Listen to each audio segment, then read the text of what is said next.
ગરમીમાં જે ફૂટપાથ પર ચાલવું પણ અઘરું લાગતું હતું, ત્યાં કાનો અને તેનો પરિવાર બપોરની મીઠી ઊંઘ કરી રહ્યા હતા. ઉનાળાની ગરમીમાં કાનાના ખુલ્લા પગ જોઈ મેં તેને પૂછ્યું કે તને લાલ કલરના ચપ્પલ ગમશે?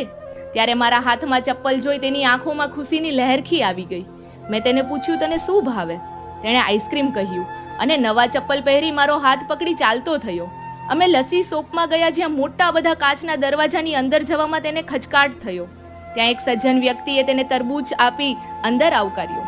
પણ ભૂતકાળના કોઈક મોટી દુકાનના ખરાબ અનુભવ તેની આંખ સમક્ષ તરતા થયા અને તે રડવા લાગ્યો. અહીં નથી બેસવું, આઈસ્ક્રીમ પણ નથી ખાવું, મમ્મી પાસે જવું છે ની જીદ કરવા લાગ્યો. અમે આઈસ્ક્રીમ લઈ તેની જગ્યાએ પાછા ફર્યા. ત્યાં તેણે મજાથી આઈસ્ક્રીમ ખાધો. ઘણીવાર આપણે બાળકોને હળદૂત કરી દેતા હોઈએ છીએ જ્યારે તે આપણી દુકાન હોટલ પાસે આવે કે ક્યારેક આપણી ફોર વ્હીલને અડે.